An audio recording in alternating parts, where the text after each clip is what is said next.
Di kula terangno nggih cara madzhab Abu Hanifah banyu iku ora iso najis. Wis pokoke banyu iku nyucekno dadi ora iso napa? Najis. Tapi kalau dalam madzhab Syafi'i itu air yang tidak sampai 2 kolah. 2 kolah niku ukuran 1/4 itu sekira-kira 1 meter persegi. Berarti kiri kanan atas bawah niku napa? 1 meter. Niku pun 2 napa? Kolah. Niku nak cari Imam Syafi'i, jika air sebelum 2 kula itu kena najis sedikit, rubah atau tidak rubah najis. Nggih. Tapi kalau terlalu banyak, meskipun kena macam-macam tidak nopo, tidak najis. Terus illa mata ghayyara, kecuali yang rubah. Di misalnya ada limbah, ada kubangan besar gitu yang beribu-ribu liter, tapi kok warnanya sudah warna coklat, ya kayak tinja macam-macam itu dihukumi nopo? Najis. Tapi wis macam-macam lah mazhab dalam air. Tapi saya pastikan itu mazhab ulama. Saya pastikan itu mazhab ulama. Kalau teks hadisnya begini nih. Monggo nak jenengan ape latihan ijtihad. Engko menyesatkan ya ora apa-apa, sementing ini latihan. Jadi di Madinah, ini hadis di Musnad Ahmad. Di Madinah itu ada sumur, bukan sungai loh. Saya ulang lagi sumur, bukan sungai. Kalau sungai itu konotasinya kan luas, panjang, mengalir. Ini sumur, bener-bener apa? Sumur. Sumur, ya gedene sumur enggak sepiro. Nabi itu wudu di situ, terus diingatkan ya Rasulullah, itu sumur dulu zaman sebelum engkau datang, sebelum ada Islam di sini, dipakai pembuangan jifah, batang anjing, dan nyuwun sewu kotoran orang haid. Ya kotoran orang haid. Terus saat itu Nabi ngendikan alma tahurun la yunajjisuhu syai'un, kata Nabi, yang namanya air itu menyucikan, tidak pernah bisa kena najis ya. Alma tahurun la yunajjisuhu syai'un. Terus Nabi wudu. Ya sudah begitu. Ya sudah begitu, sampai rasa jero-jero no. Alhamdulillah hadisnya ngono. Ya kan ya, paham kan ya? Mana nak sampean ditangkleti. Kulon sering ditanya sama orang-orang Jakarta, Gus, saya ini punya air langganan PDAM, itu dikelola dari sungai ini. Padahal sungai ini mulai tinja sampai sapi tank macam-macam ya ke situ semua, Gus. Terus gak baunya karena kaporit. Itu gimana itu, Gus? Suci ndak itu? Terus saya tanya, lah kamu pakai ndak? Ya sudah pakai, tapi tertanya hukumnya. Itu kan seperti yang di Jakarta itu kan, misalnya yang diolah itu kan sungai macam-macam tuh, Ge. Lah itu yang limbah keluarga ya, kalau untuk nyuci piring nggak apa-apa. Sapi tank macam-macam kan ke situ juga. Ya kan ya, cara kok istihad ya. Karena kalau menurut Syafi'i 2 kolah pun tidak ada pengaruhnya kalau terlalu banyak apa? Bahan yang apa? Najis, yang limbah itu yang najis. Ya jelas najis ya. Kalau teletong sapi kan ijek ono intikal madhab Rasul Makul Tohir. Kotoran hewan suci itu suci. Masih banyak madhab yang mengatakan bahwa kotoran barang suci itu suci, masih bisa intikal. Kalau kotoran manusia itu lebih kriminal, nggak ada madhabnya itu. Jadi kotorannya wedhus iku ono ulama sing darani suci, tapi nek kotorane rohen gak ono. Nah, itu kan repot. Makanya kata sebagian ahli hadis, sebaiknya hadis itu tidak usah diistihati, pokoknya Nabi ngendikan begitu gitu. Ya sudah orang terus ya sudah begitu. Paham gitu. Terus seperti di sini misalnya, yang di sini tuh Gajah Wong itu kan atasannya sana mulai kali Code kan wong macam-macam. Mulai wong buang kotor, air besar, air kecil kan lewat semua. Macam-macam. Makanya masalah air itu pokoknya sifatnya air itu ma'an tahura, sifatnya air itu mensucikan. Mensucikan itu 2 dalam mazhab Syafi'i itu. Air dan tanah. Ya, air dan tanah. Terus sama Abu Hanifah ditambah 1. Ini kalau sampean coba tidak apa-apa, api. Makanya kalau ada boto, coroknya apa Mus? Boto ya. Boto bangunan apa? Boto. Itu kan kebanyakan kan kadang kan tipak buahan pletong itu kan ya. Terus dipakai boto. Dicampur-campur diulet-ulet. Terus dadi napa? foto. Cara madzhab Syafi'i tetap najis, dipakai masjid tidak bisa karena sebagian bahannya dari apa? Najis. Cara madzhab Hanafi suci karena sudah dibakar. Karena api itu termasuk alat mensucikan. Alasannya Imam Abu Hanifah, orang yang fasik-fasik itu nanti disucikan pakai api neraka. Berarti api itu bagian dari alat mensucikan. Jadi misalnya Ruhin mau sholat dibakar, sholat suci itu. Karena api itu mensucikan. Buktinya orang-orang yang masuk neraka nanti sebelum masuk surga kalau kan disucikan dengan api. Mana ada di neraka disucikan pakai air? Hanya kalau ada batu bata itu yang dipakai dari najis ya kemudian dibakar itu berarti cara mazhab Hanafi suci. Alhamdulillah tuh. Jadi kita bikin masjid nyaman karena bahannya dianggap apa? Suci. Lewat apa? Lewat apa? Api tadi dia dibakar. Tapi yang ngeri ya. Nggih. Ben sampean ngerti mazhab gitu. Terus saya memang tak niati setiap saya ngaji entah 1 2 tak sisipkan hukum fikih karena fikih ini yang kita alami keseharian. Nggih, fikih ini yang kita alami apa? Keseharian. Makanya saya minta teks hadis tadi jangan rubah. Pokoknya ada sumur. Sumur loh, tidak sungai. Sumur itu kan airnya tenang, tidak ngalir. Nyatanya Rasulullah sudah dilapuri. Ini batang-batang anjing dan bekas orang-orang haid, kotoran haid itu dibuang di situ ya Rasulullah. Terus Nabi menjawab, alma la yunajis alma utahurun la yunajisuhu syai'un. Terus orang-orang Syafi'iyah mentahmilkan dalam bahasa ijtihad itu dianggap itu mungkin sumurnya terlalu besar dan airnya terlalu apa? Banyak sehingga kotoran-kotoran itu tidak merubah warna. Tapi kata yang lain-lain masa yang bener aja gitu, masa banyu diam dimasuki kotoran gitu tidak nopo rubah. Nah itu ya itulah istihad. Istihad itu ya. Istihad itu guyonannya kan gitu. Pendapat saya benar mungkin salah, pendapat Anda salah mungkin apa? Benar. Karena ya sama-sama mirip-mirip itu untuk menganalisis itu. Yang jelas Allah mensifati air itu ma'an tahura, bahwa air itu punya sifat dasar mensucikan. Wah nek cara kula niku asal tidak terlalu ketok najis ngoten lho kaya PDAM ngoten niku enggak ambu taek terus gak ambu apa nek suci ngoten mawon. Tapi kan asal usulnya di sana najis gini. Asal usul barang kok repot. Kula sering dibantai tiang-tiang sing terlalu napa was-was. Tapi jelas Gus saya tahu sendiri. Sapi teng itu ngalir ke sungai gini-gini saya tahu sendiri. Tak jawab, saya juga tahu sendiri dari langit itu langsung air turun. Jadi artinya kalau dia melihat sisi najis ke sapi teng, kamu melihat sisi dari gunung Merapi dari langit kan langsung turun. Jadi kalau eling najis saya tak eling suci ini kan saya gitu. Dia ngilingi yang sisi najisnya dari apa? Limbah apa? Keluarga. Wa anzalna minas sama ma'an tahura. Air itu mensucikan. Nah, terus kedua masalah fikih yang saya jelaskan di sini, tahur itu sifat mubalaghah dalam madhab selain Syafi'i. Saya ulang lagi ya.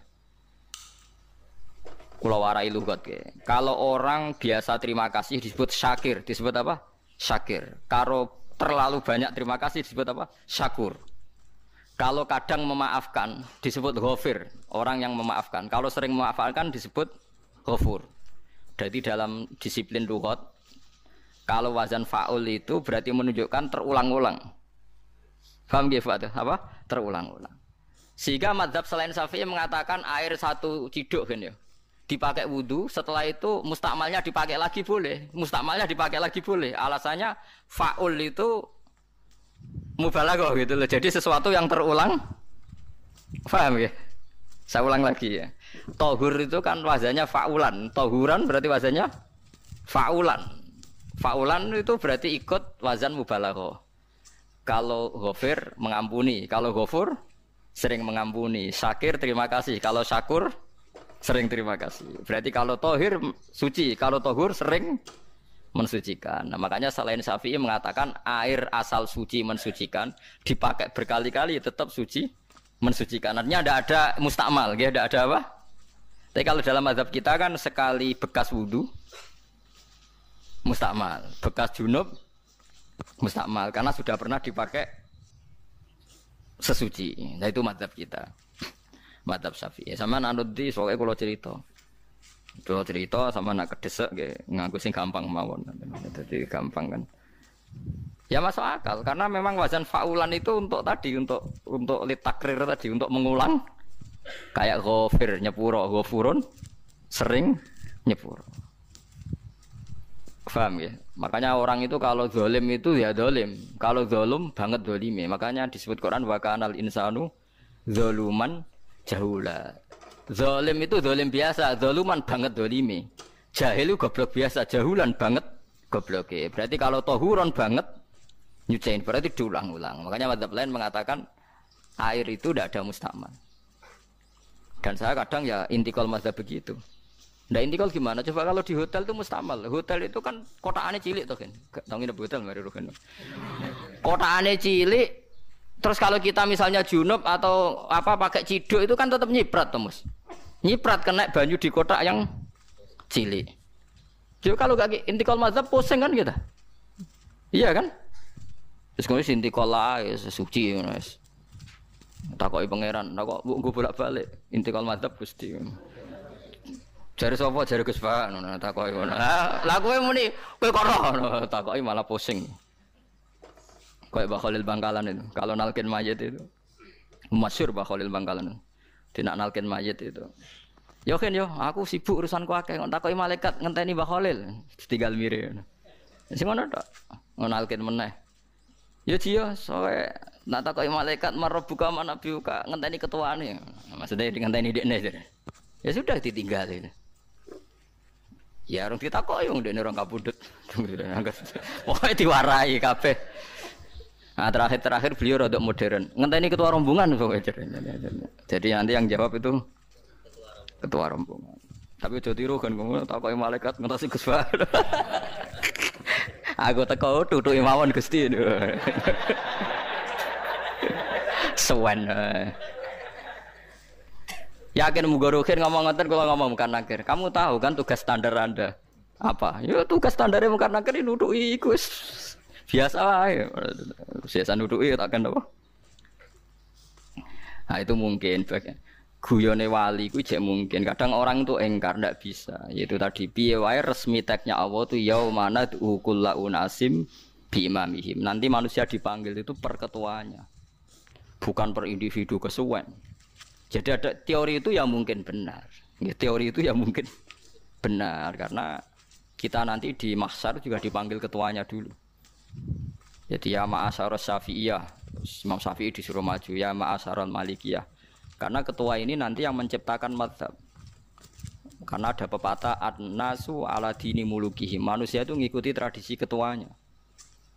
Lagi coba orang Indonesia mbok bodoh, mbok ora, mbok pinter, mbok ora ngger Abu Bakar ya radhiyallahu anhu. Coba kalau tradisinya Syiah, mungkin Abu Bakar laknatullah alaih kan gitu. Ya kita tidak tahu, tahu-tahu begitu. Akhirnya kita ketiban apik karena menghormati apa? Sahabat. Artinya ketua itu penting, menciptakan suasana ketua itu penting. Coba kalau tanpa ketua, mungkin kita tidak punya tradisi. Makanya dipanggil itu ketuanya. Paham? Makanya sampean milih ketua itu yang benar. Setidaknya orang ikhlas, misalnya rapati bener penting ini gue ikhlas. Ngeri itu kalau pas sampean dipanggil nunjuk ketua itu, kemudian ketua partai, wah panggil pangeran bingung sampean. Ketua sopo nyebut ketua partai. Ketua nih partai dia celok pangeran Melayu. Wah ngadepi pangeran meriang tetap. Paham gitu. Jadi nanti sampean itu ditanya itu lewat nopo? Lewat nopo ketua. Terus ketua nanti itu ngecek ada nur yang dipakai alamat dia ngikutin ndak. Nah yang paling ngeri ya termasuk Rasulullah. Rasulullah itu nanti pakai standar itu. Inna ummati yut'auna yaumal qiyamati hurran muhajjalin min atharil wudu. Itu kan ada tanya jawab sama sahabat. Kata Rasulullah, kamu tidak usah khawatir kalau saya meninggal. Meninggal saya itu baik. Hayati khairun lakum wa mamati khairun lakum. Saya hidup di antara kalian ya baik, setelah saya meninggal juga baik. Ya Nabi ya unik. Amma hayati fali asunna lakum as-sunan. Kalau saya masih hidup berarti saya bisa meneladani kamu melakukan beberapa sunnah, beberapa tradisi. Sunnah itu tradisi. Jadi orang kudu artinya sunnah itu wajib atau sunat.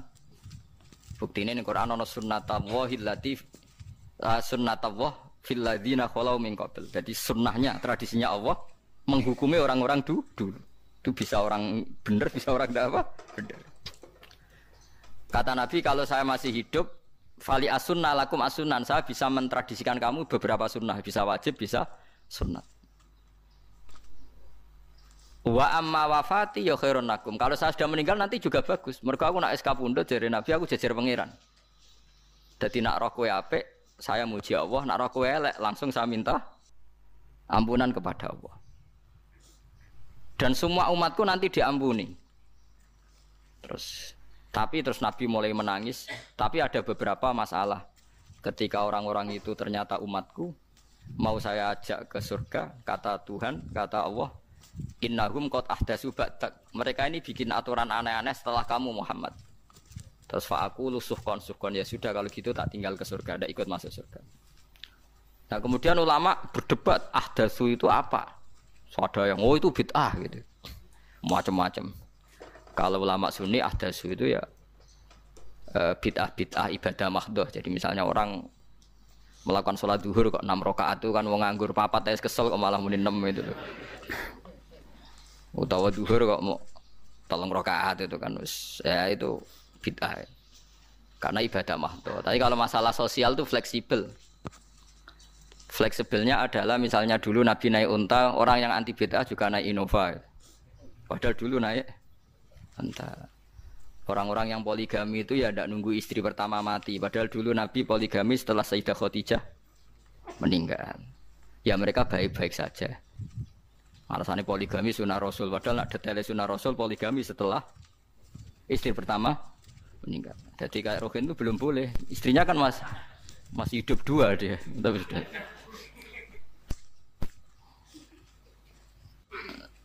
Nah, bahkan artinya kalau sampean memaksakan gitu, sampean kalau nggak percaya saya bacakan ayat. Wal khailah wal bighola wal hamira litarkabuha wazina. Kamu bisa naik kuda, naik unta, naik himar. Setelah kamu naik dan kamu tenang di atas punggungnya, litastawu ala zuhuri, summa tazkuru ni'mata rabbikum idza stawaitum alaihi wa taqulu subhanalladzi sakhkhara lana hadza ma kunna lahu muqrinin. Artinya ketika kita naik unta zaman dulu dan tagnya memang unta, itu terus kamu baca subhanalladzi sakhkhara lana hadza. Apakah sekarang kesunatan baca itu kalau yang ditumpai unta, sehingga kalau yang naik Innova tidak usah baca itu gitu. Wah, aku numpakku ora unta kok, dadi ora usah maca subhanalladzi apa? Sakhkhara lana. Dhisik Nabi maca iku mergo numpake unta. Ya ngajak goblok bareng to, mosok madzhab kok kanthi begitu tuh. Makanya sensitif, bakas bid'ah ndak itu sensitif, tidak usah dibahas, biasa saja. Nek senak ra cocok ya diem aja. Sudah, sebenarnya ra cocok kalau sampai ngelakoni tapi tidak usah komentar karena jelimet. Saya pernah ditelepon orang, dimaki-maki. Orang Sidoarjo. Padahal wong Jawa Timur, ya aneh. Karena ada orang matur Rasulullah namanya Abdullah bin Amr. Ya Rasulullah, saya ini kuat puasa terus, kata Nabi jangan puasa 1 bulan 3 hari saja itu sama dengan 1 bulan penuh karena 1 puasa sama dengan 10 masih balelo terus termasuk menyangkut Quran. Ya Rasulullah, saya ini tiap hari khatam Quran, jangan 1 bulan sekali saja baru khatam. Enggak ya Rasulullah, saya ini ingin sering khataman. Ya sudah kalau gitu seminggu sekali sab'a layal. Saya lebih kuat ya Rasulullah, 3 hari 3 hari saja khatam sekali. Iqra'hu fi salasin, kata Nabi. Ya Rasulullah, saya lebih kuat ketimbang itu. Tidak ada yang lebih baik ketimbang itu, kata Nabi. Kemudian orang itu anti semaan, karena semaan itu kan 1 hari khatam. Faham ya? Maksudnya hadis tadi yang di Bukhari dipakai dalil anti apa? Semaan, karena semaan itu 1 hari apa? Lewat telepon, pertama lewat santri saya, terus lama-lama lewat telepon. Saya tanya, kamu bacanya hadis kira-kira sama saya banyak mana? Kayaknya banyak jenengan. Terus saya tanya, betul Nabi menyuruh khatam tiap 3 hari? Ya. Betul Nabi nyuruh khatam tiap 1 bulan? Ya. Ya sudah, lakukan saja. Anda sering enggak khataman tiap 3 hari? Tidak pernah, setahun aja tidak mesti. Lah iya kalau Nabi melarang baca Quran tiap hari kamu setuju, tapi Nabi nyuruh tiap hari khatam kamu tidak setuju. Enggak apa-apa, kamu anti semaan enggak apa-apa, tapi lakukan perintah Nabi tiap hari, tiap 3 hari khatam. Menang deh. Jadi, lah itu maksud saya.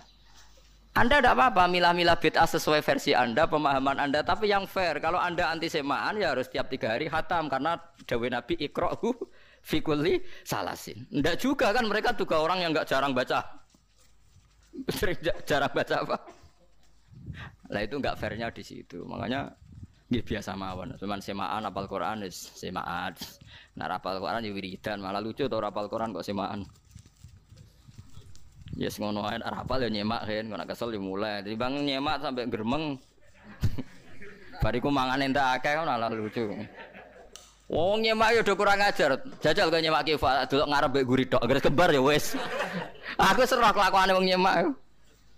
Kan dekne ra apal kan ya. Biasane nyegat guri to. Kok agar gurine kembar pojok ya. Wis. Kok agar gurine pojok kembar. Ya sing semakan akhire pinter sing maca kembar gurine.